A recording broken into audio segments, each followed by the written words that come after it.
আসসালামু আলাইকুম রহমতুল্লাহি ওবরাকাতুহ। আলহামদুলিল্লাহি ওয়াহদা ওয়াসসালাতু ওয়াসসালামু আলা মান লা নাবিয়্যা বা'দা ওয়া আলা আলিহি ওয়া সাহবিহি ওয়া মাওয়ালা।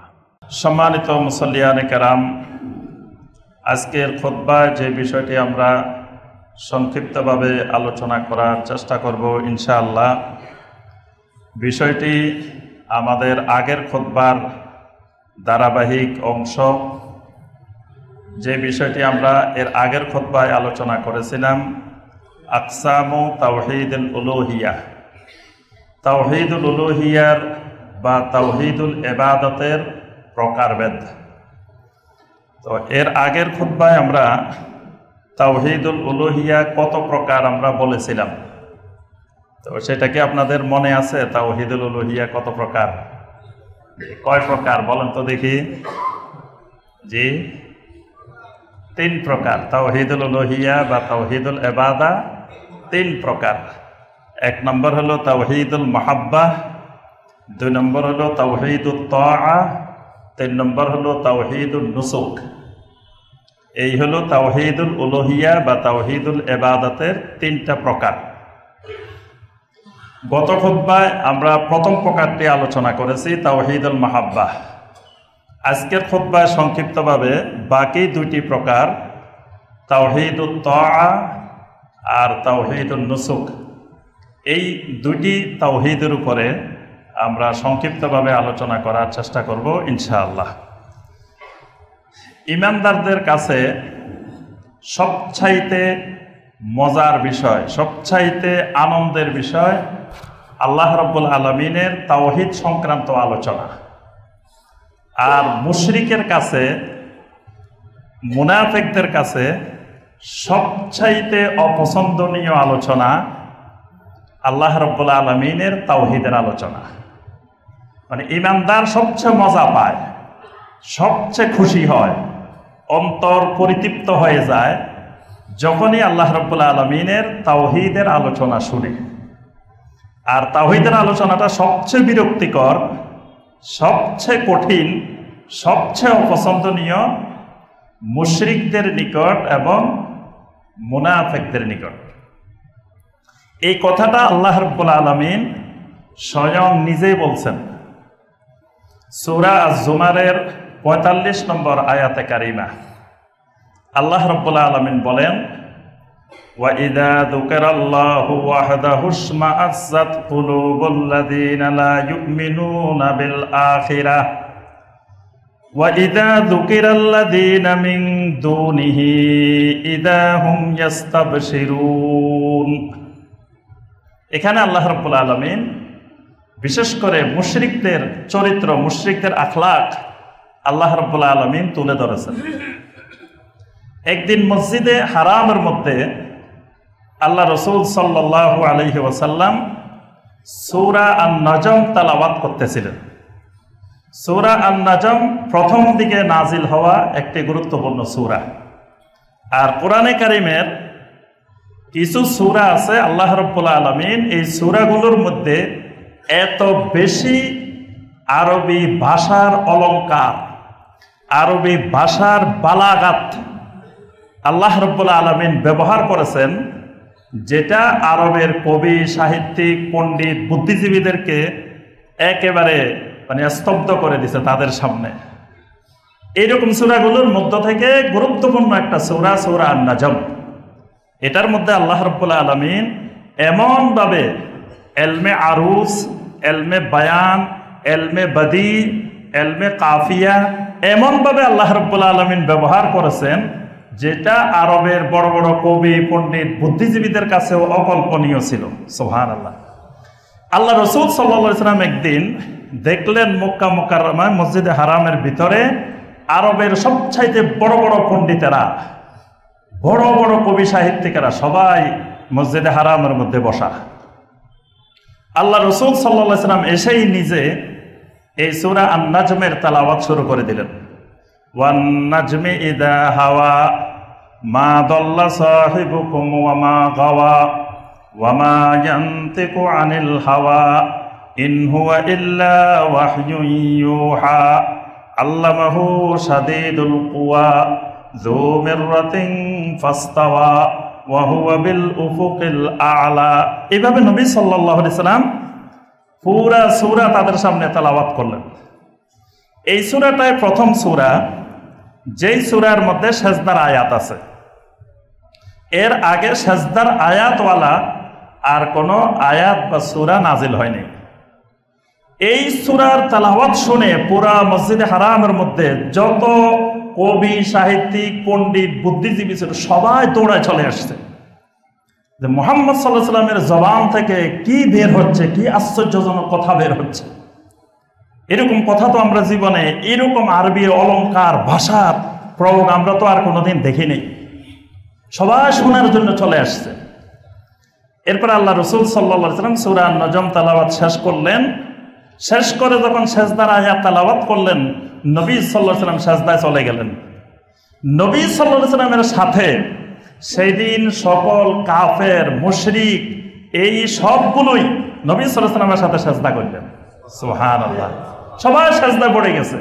মানে তেলাওয়াত শুনে এমন ভাবে তারা আকৃষ্ট হয়ে গেছে, তারা কি দুনিয়াতে আছে না আসমানে আছে না কোথায় আছে সেই খবরও আর তাদের নাই। নবী সাল্লাল্লাহু আলাইহি সাল্লাম তেলাওয়াত করে সেজদা করছেন, তারাও সেজদা করে ফেলছে।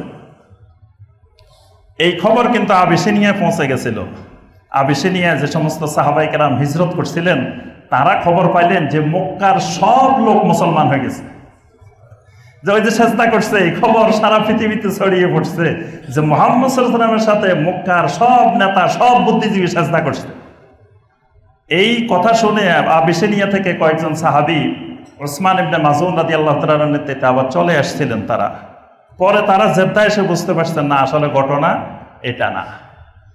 আচ্ছা, তো এখন এদেরকে সবাই ধরছে যে তোমরা বলতেছো মুহাম্মদ সাল্লাল্লাহু আলাইহি ওয়াসাল্লাম কোরআন বানায়, মুহাম্মদ সাল্লাল্লাহু আলাইহি ওয়াসাল্লাম নিজে বলে, তো তোমরাও তো গিয়ে মুহাম্মদ সাল্লাল্লাহু আলাইহি ওয়াসাল্লামের সাথে সেজদা করলা। এবার এই শয়তানেরা বলতেছে যে মুহাম্মদ সাল্লাল্লাহু আলাইহি ওয়াসাল্লাম যে সূরাটা তেলাওয়াত করছে এই সূরার মধ্যে আমাদের মাবুদদের প্রশংসা করা হয়েছে। নাউজুবিল্লাহ। কেমনে প্রশংসা করছে? তারা মাঝখান দিয়ে দুইটা আয়াত বানাইছে। তারা তো যারা শুনছে তারা কিন্তু সবাই বড় বড় কবি, পণ্ডিত, বুদ্ধিজীবী, সবাই দুইটা আয়াত বানাই দিছে। আফারাআইতুমুল লাতা ওয়াল উজ্জা ওয়া মানাতাস সালিসাতাল উখরা। আল্লাহ পাক বলছেন এইভাবে। এরপরে তারা বানাইছে তিলকাল গারানি কুল উলা ওয়া ইন শাফাআতুহুন্না লাতুরতাজা। নাউজুবিল্লাহ। এই দুই লাইন তাদের বানানো। ওই আফারাআইতুমুল লাতা ওয়াল উজ্জা ওয়া মানাতাস সালিসাতাল উখরা, লাত উজ্জা মানাতের কথা আল্লাহ পাক বলছেন এখানে। তার সাথে তারা যুক্ত করে দিয়েছে যে তিলকাল গারানি কুল উলা ওয়া ইন শাফাআতুহুন্না লাতুরতাজা। বললো যে মুহাম্মদ সাল্লাল্লাহু আলাইহি ওয়াসাল্লাম যখন তেলাওয়াত করছে এই মাঝখান দিয়ে এই কথাটা বলার পরে আমরা এত খুশি হয়েছি যে আমরা এই কারণে তার সাথে আমরাও সাজদা করছি। তখন আল্লাহ রাব্বুল আলামিন এই আয়াতটা, যে আয়াতটা বললাম সূরা জুমারের 45 নম্বর আয়াতে কারিমা, এই আয়াতটা আল্লাহ রাব্বুল আলামিন নাজিল করে বললেন ওয়া ইযা যুকিরাল্লাহু ওয়াহদা, যখন আল্লাহর তাওহীদের আলোচনা করা হয়, যখন আল্লাহ রাব্বুল আলামিনের একত্ববাদের, ওয়াহদার, তাওহীদের আলোচনা করা হয়, ইসমাআসাত কুলুবুল্লাযীনা লা ইউমিনুনা বিল আখিরাহ, তখন যারা আখিরাতের প্রতি ঈমান আনে না এই মানুষগুলোর অন্তর একেবারে বিমর্ষ হয়ে যায়, ভারাক্রান্ত হয়ে যায়, বিমোহিত হয়ে যায়। মানে তাদের আর ভালো লাগে না অন্তরে। এটা তাওহীদের আলোচনা তাদের কাছে একেবারে অপছন্দনীয়।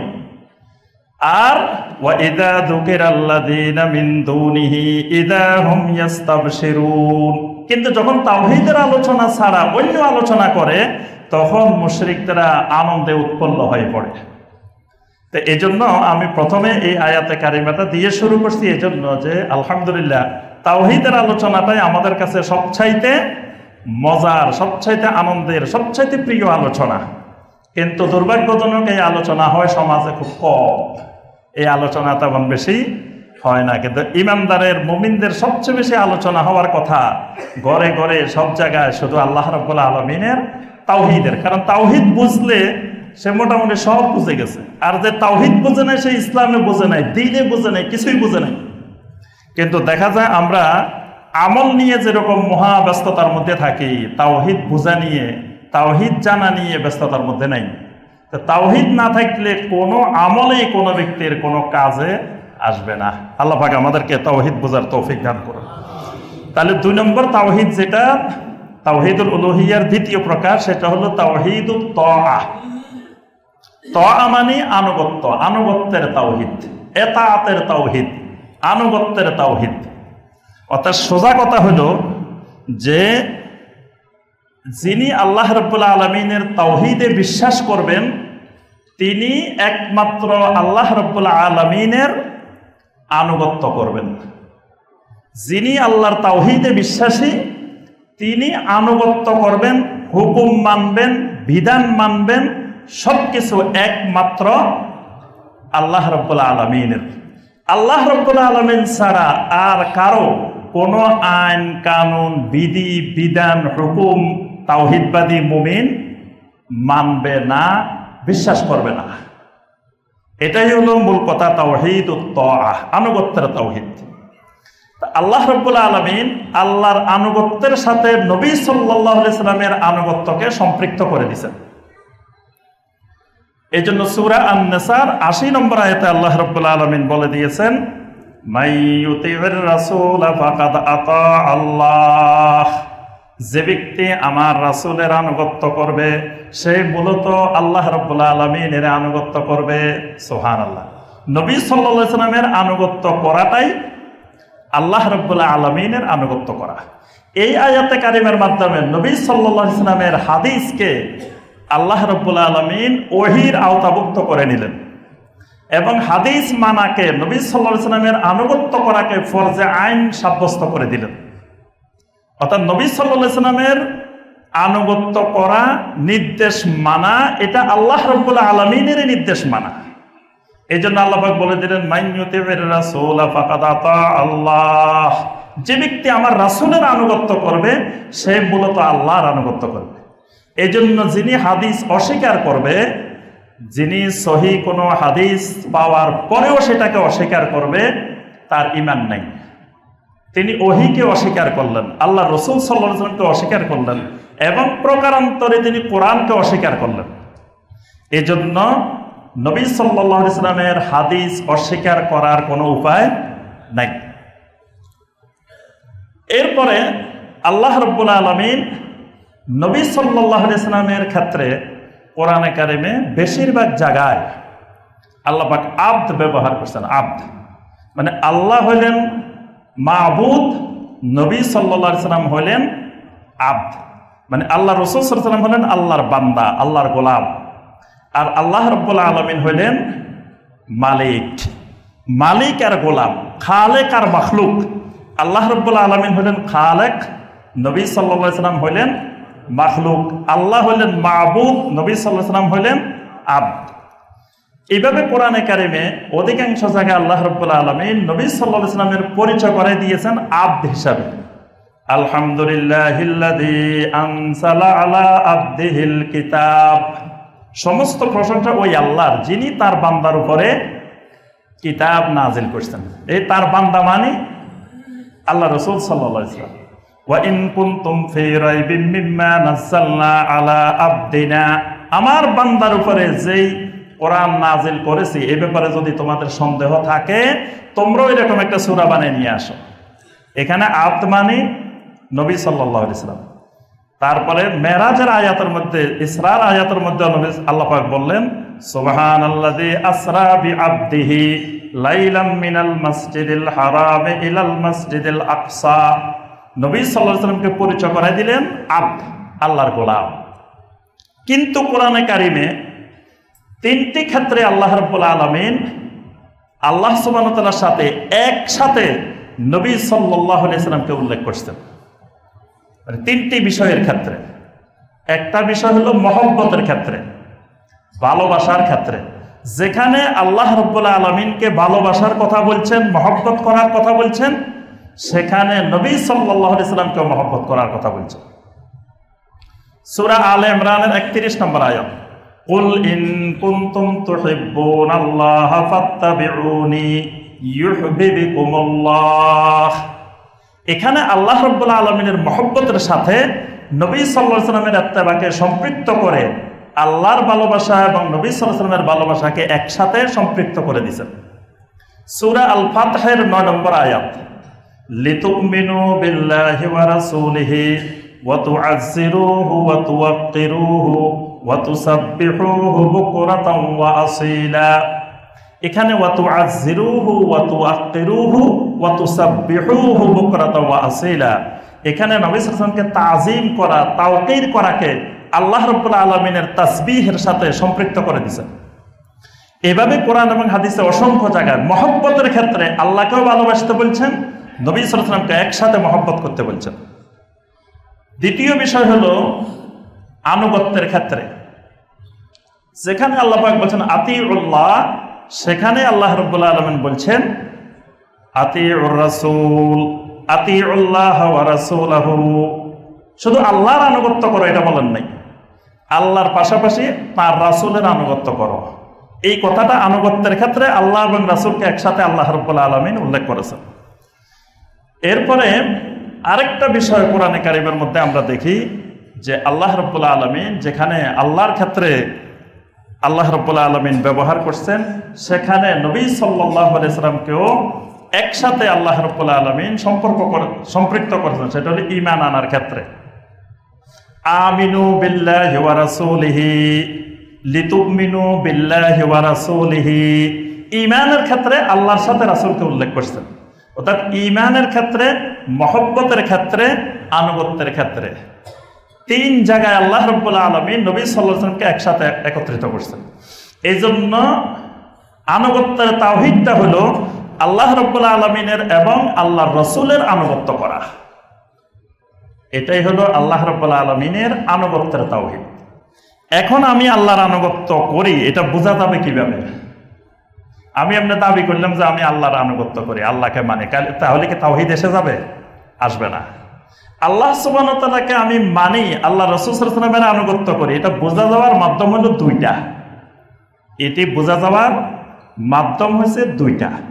একটা মাধ্যম হলো আত-তাআতু ফিত তাহলিল ওয়াত তাহরীম, মানে হালাল করা এবং হারাম করার ক্ষেত্রে আনুগত্য করা। হালাল এবং হারাম, বান্দার জন্য কোনটা হালাল কোনটা হারাম, এটা নির্ধারণ করবেন একমাত্র আল্লাহ রাব্বুল আলামিন এবং আল্লাহ রাসূল সাল্লাল্লাহু আলাইহি ওয়াসাল্লাম। এর বাহিরে আর কারো কোনো ইখতিয়ার নাই। তিনি মানুষের জন্য, আল্লাহর বান্দাদের জন্য কোনো জিনিসকে হালাল করবেন অথবা কোনো জিনিসকে হারাম করবেন। তো বান্দা যখন আল্লাহর হালাল করা জিনিসকে হালাল হিসাবে মেনে নিবে, আল্লাহ রাব্বুল আলামিনের হারাম করা জিনিসকে যখন হারাম হিসাবে মেনে নিবে, বোঝা যাবে এই আল্লাহর বান্দা আল্লাহর আনুগত্য করে। কিন্তু আল্লাহর হারাম করা বিষয়কে এই বান্দা হালাল মনে করে, আল্লাহ রাব্বুল আলামিনের হারাম করা জিনিসকে বান্দা হালাল মনে করে, বুঝতে হবে এই আল্লাহর বান্দা আল্লাহ রাব্বুল আলামিনের আনুগত্য করে না, এর ভিতরে আল্লাহর তাওহীদ নেই। অর্থাৎ তাওহীদ বোঝা যাওয়ার এক নম্বর মাধ্যম আল্লাহ পাক যেটাকে হালাল করছেন সেটাকে হালাল হিসাবে মেনে নেওয়া, হালাল হিসাবে গ্রহণ করা। আল্লাহ রাব্বুল আলামিন যেটাকে হারাম করেছেন সেটাকে হারাম হিসাবে মেনে নেওয়া, হারাম হিসাবে গ্রহণ করা। সূরা আল আনআমের 121 নম্বর আয়াত, আল্লাহ রাব্বুল আলামিন বলেন ওয়া ইন্নাশ শায়াতিনা লায়ুহুনা ইলা আউলিয়াইহিম লিয়ুজাদিলুকুম ওয়া ইন আতাতুমুহুম ইন্নাকুম লামুশরিকুন। আল্লাহ পাক বলেন শয়তান তার বন্ধুদের কাছে ওহী করে, লিয়ুজাদিলুকুম, যাতে তারা তোমাদের সাথে বিতর্ক করে। অর্থাৎ তো আল্লাহ যেটাকে হালাল করছে শয়তান সেটাকে হারাম করে, আল্লাহ যেটাকে হারাম করছেন শয়তান সেটাকে হালাল বানায়। তা আল্লাহ পাক বলেন ওয়াইন আতাতুমুহুম ইন্নাকুম লামুশরিকুন, ওই শয়তানের হালাল করা জিনিসকে তোমরা যদি আনুগত্য করো, মেনে নাও, শয়তানের হারাম করা জিনিসকে তোমরা যদি মেনে নাও, ইন্নাকুম লামুশরিকুন, আল্লাহ পাক ফতোয়া দিয়ে দিয়েছেন নিজেই যে তোমরা ডাইরেক্ট মুশরিক, তোমরা ঈমানদার নও। এজন্য শয়তানের হালাল এবং হারাম একজন ইমানদার কখনো মেনে নিতে পারে না। শয়তানের করা মানে শয়তানের দোসরেরা। জমিনে শয়তানের অনেক আউলিয়া আছে। জমিনে আউলিয়া দুই রকমের, এক ধরনের আউলিয়া হলো আউলিয়া উল্লাহ, আল্লাহর বন্ধু, আরেক ধরনের আউলিয়া হলো আউলিয়া ও শয়তান, শয়তানের বন্ধু, শয়তানের আউলিয়া। তা আল্লাহ যেমন আল্লাহর বন্ধুদের অন্তরে অনেক কিছু এলহাম করেন, শয়তান ও শয়তানের বন্ধুদের অন্তরে অনেক কিছু ঢেলে দেয়। এজন্য আল্লাহ পাক এখানে ওহী বলছেন, ওয়া ইন্নাশ শায়াতিনা লা ইউহুনা ইলা আউলিয়াইহিম, শয়তান তার বন্ধুদের কাছে জিনিসগুলো ঢুকাই দেয়। শয়তান ঢুকায় মানে শয়তানের অনুসারী, শয়তানের দোসর মানুষ এবং জিন, তারাই কাজগুলো করে দেয়। সূরা শুরার 21 নম্বর আয়াতে আল্লাহ পাক বলেন, আমলাহুম শুরাকাউ শারাউ লাহুম মিনাদ-দীন মা লাম ইয়াযাম বিহিল্লাহ, তাদের জন্য কি এমন কোন শরীক আছে যারা তাদের জন্য দ্বীনের মধ্যে শরীয়ত তৈরি করে যেটা আল্লাহ অনুমতি দেন নাই? অর্থাৎ তাদের জন্য হালাল হারাম নির্ধারণ করে এরকম কেউ কি তাদের আছে? অর্থাৎ এরকম করার অধিকার কোন ইমানদারের নাই। সূরা আল বাকারা 285 নম্বর আয়াত আল্লাহ পাক এখানে ইমানদারের বৈশিষ্ট্য বর্ণনা করছেন। ইমানদারের বৈশিষ্ট্য হলো ওয়াকালু সামি'না ওয়া আতা'না গুফরানাকা রাব্বানা ওয়া ইলাইকাল মাসির। ইমানদার যারা, তারা যখন আল্লাহর কথা শুনে, আল্লাহ রাসূল সাল্লাল্লাহু আলাইহি ওয়াসাল্লামের কথা শুনে, তখন তারা বলে ওঠে সামি'না ওয়া আতা'না, আমরা শুনলাম আর মেনে নিলাম। এটা ইমানদারের বৈশিষ্ট্য। আর মুশরিকের বৈশিষ্ট্য, কাফেরের বৈশিষ্ট্য, মুনাফিকের বৈশিষ্ট্য হলো সামি'না ওয়া আসাইনা, শুনলাম তবে মানলাম না। শুনলাম ঠিক আছে, তবে মানলাম না, আসাইনা। এটা হলো মুনাফিকের বৈশিষ্ট্য, মুশরিকের বৈশিষ্ট্য। আর ইমানদারের বৈশিষ্ট্য হলো সামি'না ওয়া আতা'না।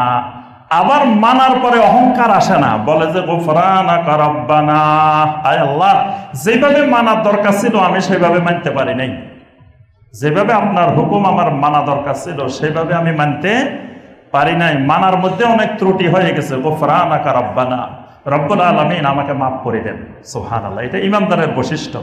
তাহলে ইমানদার আল্লাহর হুকুম পাইলে সাথে সাথে ইতাআত করে, আনুগত্য করে।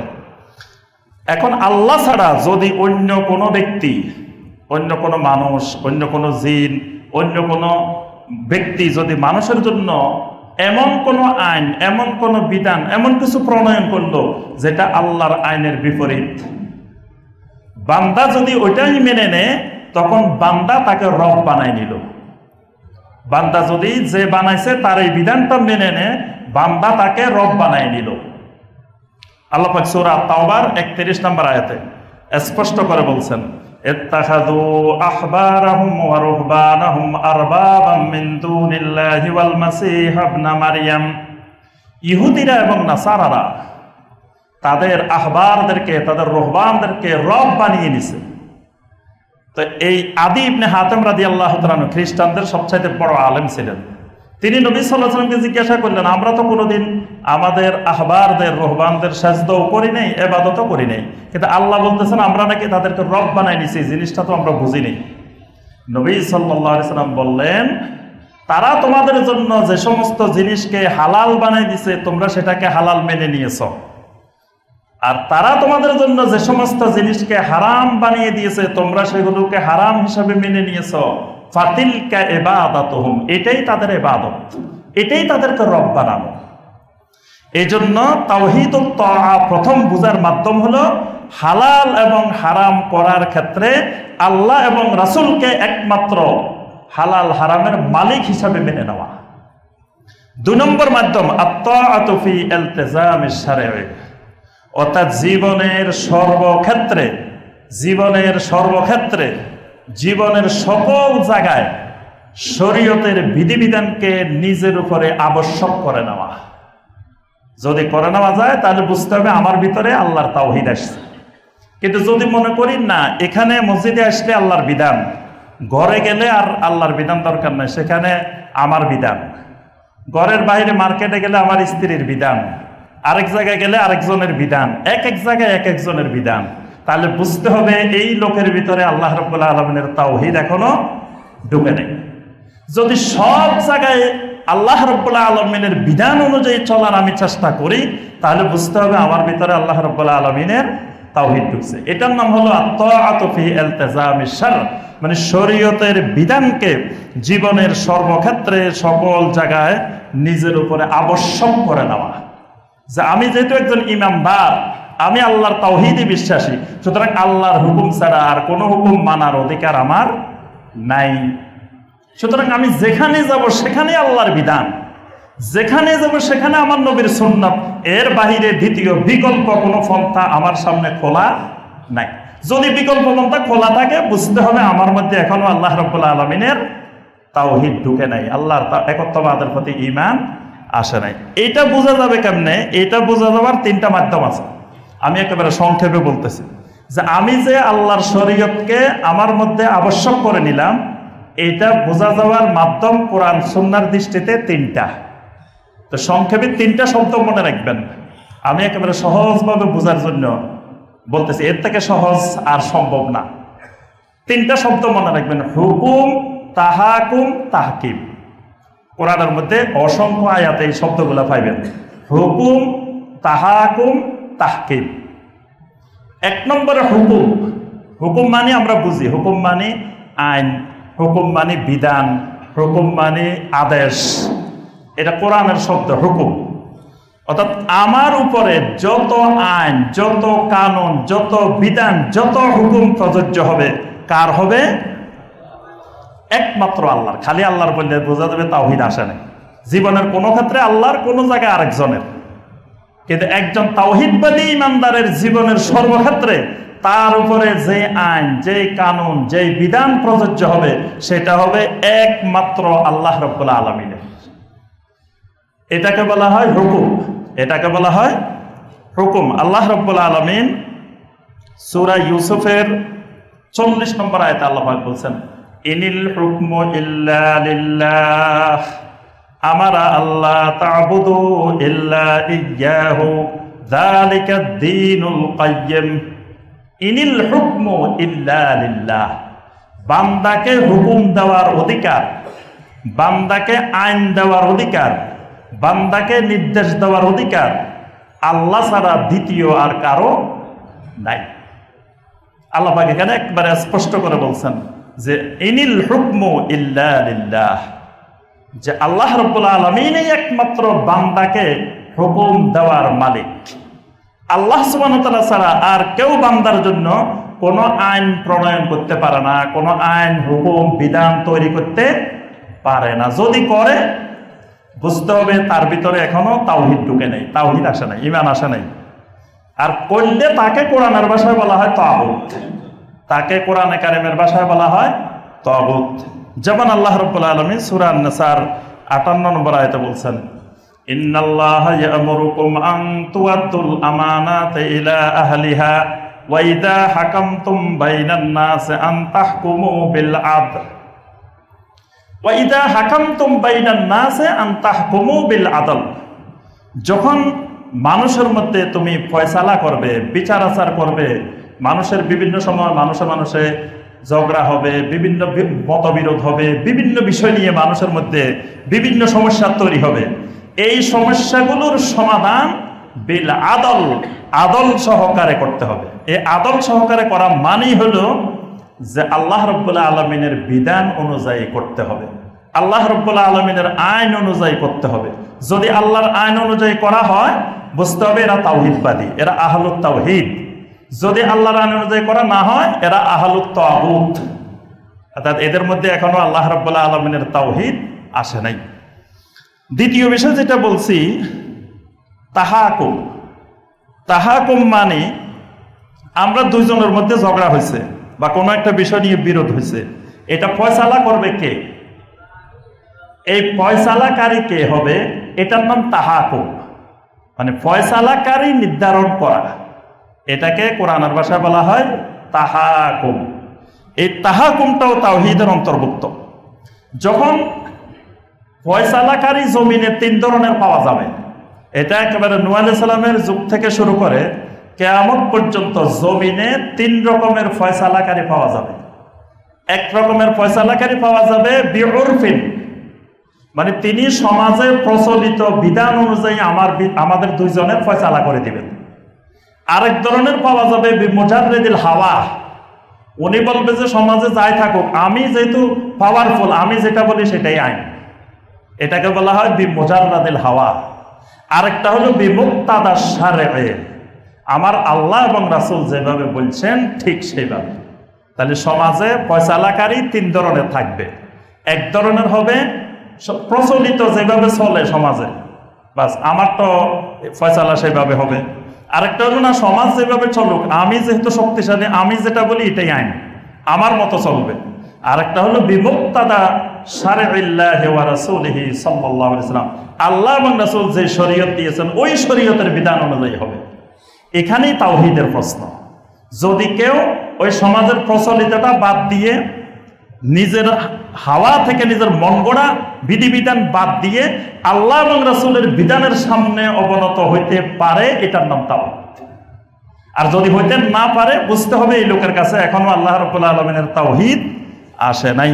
আল্লাহ পাক সূরা আন-নাসার 59, 60, 61 নম্বর আয়াতে বলছেন, ফাইন তানাযাতুম ফি শাইইন ফারুদ্দুহু ইলাল্লাহি ওয়ার রাসূল, যখন তোমাদের মধ্যে কোনো মতবিরোধ দেখা দিবে, ফারুদ্দুহু ইলাল্লাহি ওয়ার রাসূল, এই মতবিরোধের সমাধান আল্লাহ এবং রাসূলের দিকে যেতে হবে।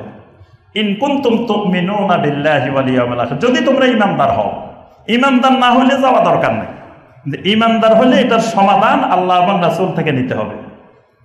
এরপরের আয়াতে আল্লাহ পাক আরো স্পষ্ট করছেন, মুনাফিকদের বৈশিষ্ট্য হলো আলাম তারা ইলাল্লাযীনা ইয়াজউমুনা আন্নাহুম আমানু বিমা উনজিলা ইলাইকা ওয়া মা উনজিলা মিন ক্বাবলিক, আপনি কি ওই মুনাফিকদেরকে দেখেন না যারা বলে যে আমরা কোরআনও মানি, কোরআনের আগে যত আসমানি কিতাব আছে সব মানি, কিন্তু ইউরিদুনা আন ইয়াতাহাকামু ইলাত তাগুত ওয়া কাদ উমিরু আন ইয়াকফুরু বি, কিন্তু যখন কোনো বিচার ফয়সালার দরকার হয় তখন নবী সাল্লাল্লাহু আলাইহি ওয়াসাল্লামের কাছে আসতে রাজি হয় না, তখন তাগুতদের কাছে যায়। কারণ নবী সাল্লাল্লাহু আলাইহি ওয়াসাল্লামের কাছে আসলে আল্লাহ রাসূল সাল্লাল্লাহু আলাইহি ওয়াসাল্লাম বিচার করে দিবেন কোরআন অনুযায়ী, সুন্নাহ অনুযায়ী। আর তাগুতের কাছে গেলে বিচার করবে সমাজে প্রচলিত নিয়ম অনুযায়ী অথবা তার মন গড়া। এই জন্য মুনাফিকরা কোনো বিচারের জন্য নবী সাল্লাল্লাহু আলাইহি ওয়াসাল্লামের কাছে আসতে রাজি হইতো না। তারা ইহুদিদের কাছে, মুশরিকদের কাছে যাওয়ার জন্য রাজি হইতো, কিন্তু নবী সাল্লাল্লাহু আলাইহি ওয়াসাল্লামের কাছে আসতে রাজি ছিল না। তাহলে এটা মুনাফিকের বৈশিষ্ট্য। 3 নম্বর বলছি তাহকিম। তাহকিম মানে মাওদাউল হুকুম, মানে বিচারের স্থান, ফয়সালার স্থান, স্থান নির্ধারণের ক্ষেত্রেও তাওহীদ আছে। নবী সাল্লাল্লাহু আলাইহি ওয়াসাল্লামের যুগে একটা ছিল নবী সাল্লাল্লাহু আলাইহি ওয়াসাল্লামের বিচার ফয়সালার স্থান, মসজিদে নববীতে বিচার হইতো। আরেকটা ছিল মদিনার আরো বিভিন্ন বড় বড় নেতা কাব বিন আশরাফের, সেখানেও বিচার হইতো, আরো অনেক জায়গায় বিচার হইতো। এই বিচারের ক্ষেত্রেও সে কোথায় যাবে এটার মধ্যে আল্লাহর তাওহীদ লুকায়িত। অর্থাৎ অনেক মুশরিক, অনেক মুনাফিক মদিনাতে তাদের কোনো সমস্যা হলে নবী সাল্লাল্লাহু আলাইহি ওয়াসাল্লামের আদালতে আসতো না, তারা কাব বিন আশরাফের আদালতে যেত, অন্যান্য ইহুদিদের, বনু কায়নুকার, বনু নজিরের তাদের আদালতে যেত, কিন্তু নবী সাল্লাল্লাহু আলাইহি ওয়াসাল্লামের আদালতে আসতে রাজি হতো না। আল্লাহ পাক সূরা আন-নাসার 65 নম্বর আয়াতে বলে দিয়েছেন, ফালা ওয়া রাব্বিকা লা ইউমিনুন, আপনার রবের কসম করে আমি আল্লাহ বলতেছি, আল্লাহ নিজের কসম নিজে বলতেছেন পরে, লা ইউমিনুন, এরা কোনোদিন ঈমানদার হতে পারে না, হাত্তা ইউহাক্কিমুকা ফীমা শাজারা বাইনাহুম, তাদের ভিতরে যত বিরোধ হবে এই বিরোধের ফয়সালাকারী, মীমাংসাকারী যতক্ষণ পর্যন্ত আপনাকে মেনে না নিবে ততক্ষণ আমি আল্লাহর কসম এরা ঈমানদার না। আল্লাহ পাক নিজে কসম করে নিজেই বলে দিচ্ছেন যে এরা ঈমানদার হইতে পারে নাই যতক্ষণ না আপনাকে তাদের বিচারের মতবিরোধের ফয়সালাকারী মেনে নিতে পারবে না। আবার আপনার কাছে আসছে, আপনি ফয়সালাও দিয়ে দিচ্ছেন, কিন্তু মনের ভিতরে খটকা রয়েছে, আপনার বিচারে সন্তুষ্ট হইতে পারে নাই। আপনার বিচারের পরে আরেকজনের কাছে যায়, অমুকের কাছে যায়, আরেক সাহাবীদের কাছে যায়, অন্যদের কাছে যায়, এরও ঈমানদার না যতক্ষণ পর্যন্ত আপনার বিচারের উপরে সন্তুষ্ট হইতে না পারে। এটাকে বলা হয় তাহকিম। তাহলে হুকুম, তাহাকুম, তাহকিমের ক্ষেত্রে একমাত্র আল্লাহ এবং রাসূলকে মেনে নেওয়ার নাম হলো আল্লাহ রাব্বুল আলামিনের তাওহীদ। সর্বশেষ যে তাওহীদ, তাওহীদুন নুসুক। নুসুক মানে হলো, নুসুকটা বোঝা একটু কঠিন, এই জন্য দেখেন সূরা আল আনামের 162 নম্বর আয়াতে আল্লাহ পাক একসাথে দুইটা কথা বলছেন, কুল ইন্না সলাতি ওয়া নুসুকি ওয়া মাহইয়ায়া ওয়া মামাতি লিল্লাহি রাব্বিল আলামিন। একজন ইমানদারের ঘোষণা, ইন্না সলাতি, আমার সলাত। সলাত মানে খালি নামাজ না, যত রকমের শারীরিক ইবাদত আছে সব। আরেকটা হলো ওয়া নুসুকি, আল্লাহ পাক বলেন নুসুকি ইবাদত, এগুলো একমাত্র লিল্লাহি রাব্বিল আলামিন, একমাত্র আল্লাহর জন্য। তো সলাত কিন্তু আল্লাহ ছাড়া কারো জন্য কেউ আদায় করে না। দেখবেন যে নামাজটা যতজনে আদায় করে আল্লাহর জন্য আদায় করে, অন্য কারো সামনে সলাত আদায় করে না। কিন্তু নুসুকি ইবাদত না বোঝার কারণে মানুষ শিরিক করে নুসুকের মধ্যে বেশি। নুসুক মানে উৎসর্গ করা, নুসুক মানে উৎসর্গ করা, ব্যয় করা। যেমন ধরেন মসজিদে আপনি খুতবা শুরু হলে তখনও আসতে পারতেন, খুতবা শুরু হবে আপনার ধরেন 1:20 মিনিটে, তা আপনি 1:20-এও আসতে পারতেন, রাস্তায়ও দাঁড়াইতে পারতেন, অথবা জামাত শুরু হয়ে যাচ্ছে তখনও তো আসতে পারতেন। কিন্তু আপনি 10টা বাজে আসি বসে দিয়েছেন। এই যে 10টা থেকে এই যে 2টা পর্যন্ত মসজিদে বসে রইলেন, এই যে সময়টা 4 ঘন্টা সময় ব্যয় করলেন, এই সময়টা ইবাদত। এই সময়টা কি? এই 4 ঘন্টা সময় আল্লাহ রাব্বুল আলামিনের ইবাদতে অতিবাহিত হয়েছে। কি ইবাদত করছেন? এই ইবাদতটার নাম নুসুকি ইবাদত। এই ইবাদতের নাম নুসুকি ইবাদত, মানে আল্লাহর জন্য সময় ব্যয় করা, অর্থ ব্যয় করা, তারপর মানে যা কিছু করব আমি আল্লাহর জন্য উৎসর্গ করা। এই রকম ইবাদতকে শরীয়তের ভাষায় বলা হয়, কোরআনের ভাষায় বলা হয় নুসুকি ইবাদত। এই নুসুকের মধ্যেও তাওহীদ থাকতে হবে। যেমন এটা একবার সংক্ষেপে বলে আমরা শেষ করতেছি, কয়েকটা উদাহরণ দিলে বুঝবেন নুসুকি ইবাদতটা কিরকম। যেমন ধরেন দোয়া, দোয়া একটা ইবাদত। এই দোয়াটা করতে হবে একমাত্র আল্লাহ রাব্বুল আলামিনের কাছে। কিন্তু আমি যদি আল্লাহ ছাড়া অন্য কারো কাছে দোয়া করি, মানে আমার অসুখ হয়েছে, অসুখ ভালো করার জন্য আল্লাহর কাছে না আছে, আমি যদি কোনো দিনদার মানুষ, বুজুর্গ মানুষ অন্য কারো কাছে চাই, কোনো জীবিত মানুষ, মৃত মানুষ কারো কাছে যদি আমি চাই আমার অসুখটা ভালো করে দেন, তখন এটার নাম শিরক। আর একমাত্র আল্লাহ রাব্বুল আলামিনের কাছে চাওয়া, এটার নাম তাওহীদ। তাহলে এই দোয়াটা নুসুকি ইবাদত, এখানেও তাওহীদের প্রশ্ন আছে। এরপর আপনার জবে, আমরা তো জবাই করি, গরু জবাই করি, ছাগল জবাই করি, মুরগি জবাই করি, যা জবাই করি, এই জবাইটা একটা ইবাদত। এই জবাই যদি আল্লাহর জন্য হয়, আল্লাহর নামে হয়, এটা তাওহীদ। জবাই যদি আল্লাহ ছাড়া অন্য কারো উদ্দেশ্যে হয়, তখন এটা শিরক। এরপর আপনার মান্নত, মান্নত করা, এটাও ইবাদত, নুসুকি ইবাদত। মান্নত করলে মান্নতটা হবে একমাত্র আল্লাহর জন্য। আল্লাহ ছাড়া যদি কোনো কবরের জন্য, কোনো মৃত ব্যক্তির জন্য, কোনো আপনার দিনদার মানুষের জন্য, তার উদ্দেশ্যে যদি মান্নত করি, তখন এটা হয়ে যাবে শিরক। যেমন আমাদের দেশে অনেকে গরু মান্নত করে, ছাগল মান্নত করে, সিন্নি মান্নত করে, টাকা মান্নত করে, মোমবাতি মান্নত করে, মশারি মান্নত করে, চাদর মান্নত করে, অনেক কিছু মান্নত করে কবরের উদ্দেশ্যে। এটা শিরক। কারণ কবরের তো যিনি আছেন উনি আল্লাহর ওলি বা দিনদার মানুষ। উনি মারা যাওয়ার পরে ওনারা খাওয়ারও দরকার নাই, বিছানারও দরকার নাই, বালিশেরও দরকার নাই, মশারিরও দরকার নাই, ওনাকে আর মশা কামড়ানোরও কোনো সম্ভাবনা নাই, তারপরে চাদর গায়ে দেওয়ার, শীত লাগারও কোনো সম্ভাবনা নাই। অর্থাৎ এই জাতীয় কবর কেন্দ্রিক যত কার্যক্রম, এটা শিরক, এগুলা তাওহীদের বিপরীত। এরপরে আপনার সুজুদ, সেজদা করা। সেজদা একটা গুরুত্বপূর্ণ ইবাদত। সালাতের মধ্যে মূল ইবাদত সেজদা। সেজদা করতে হয় একমাত্র আল্লাহ রাব্বুল আলামিনকে। কেউ যদি আল্লাহ ছাড়া কারো সামনে সেজদা করে, কবরের সামনে সেজদা করে, বা জীবিত কোনো মানুষের সামনে সেজদা করে, সেটা যেই নামে হোক, তাজিমি নামে হোক, ইবাদতের নামে হোক, এটা শিরক। এটা তাওহীদ নষ্ট হয়ে যাবে। তার ভিতরে নুসুকের তাওহীদ নেই, অর্থাৎ সে শিরকে লিপ্ত হয়ে গেছে। তাওয়াফ, তাওয়াফ পৃথিবীতে একমাত্র আল্লাহ পাক বলেছেন ওয়ালিয়াতাওয়াফু বিল বাইতিল আতিক, একটা ঘরের শুধু তাওয়াফ করতে হয়, এর বাইরে আর পৃথিবীর কোথাও তাওয়াফ করা যাবে না। মসজিদে নববীরও তাওয়াফ করা যাবে না। এখন কেউ যদি কবরের চারিপাশে ঘুরে ঘুরে তাওয়াফ করে, অনেক জায়গা আছে কবরের চারিপাশে ঘুরে ঘুরে তাওয়াফ করে, জিকির করে ঘুরে ঘুরে, এই তাওয়াফটা শিরকি তাওয়াফ। এখানে তাওহীদ, অর্থাৎ তাওয়াফ যদি একমাত্র আল্লাহর ঘরে হয়, এটা তাওহীদ। আল্লাহর ঘর ছাড়া অন্য কোথাও যদি তাওয়াফ হয়, এটা হবে শিরক। ইস্তেগাসা, ইস্তেগাসা মানে পরিত্রাণ চাওয়া, পরিত্রাণ চাওয়া।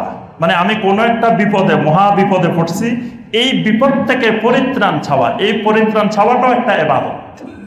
এই পরিত্রাণ ইস্তেগাসা চাইতে হবে একমাত্র আল্লাহ রাব্বুল আলামিনের কাছে। আল্লাহই হলেন গাউসুল আজম। গাউস মানে পরিত্রাণকারী, যিনি পরিত্রাণ দেন।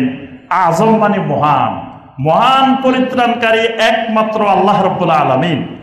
আল্লাহ রাব্বুল আলামিন ছাড়া অন্য কাউকে যদি আমি গাউসুল আজম মনে করি, মহান পরিত্রাণকারী বিশ্বাস করি, এটা শিরকি বিশ্বাস। যে আমি আল্লাহ ছাড়াও আরো অনেককে মনে করি যে পরিত্রাণ করতে। আমি বিপদে পড়ছি, আল্লাহকে ডাক না দিয়ে, ইয়া আল্লাহ না বলে আমি বলতেছি ইয়া আলী, ইয়া গাউসুল আজম, ইয়া খাজা বাবা, ইয়া রাফাই, ইয়া দাসুকি, এরকম কাউকে ডাক দিলাম, এগুলো শিরকি ডাক, শিরকি আহ্বান।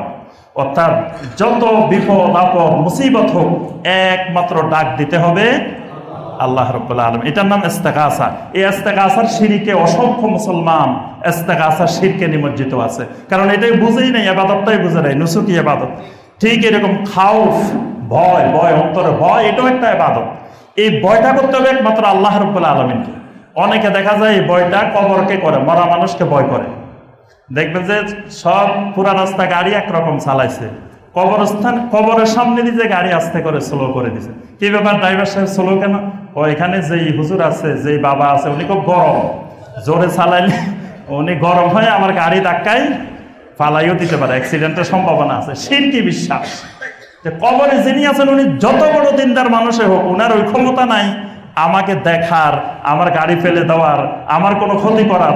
উনি নিজেই আছে এখন বিপদের মধ্যে, আমার কাছে আমি যদি দোয়া করি ওনার কিছু উপকার হবে, উনি আমার কিছু করার ক্ষমতা ওনার নাই। যদি মনে করি ওনার কিছু ক্ষমতা আছে, তাহলে এটা শিরকি বিশ্বাস, তাওহীদ আমার মধ্যে ঢুকে নেই।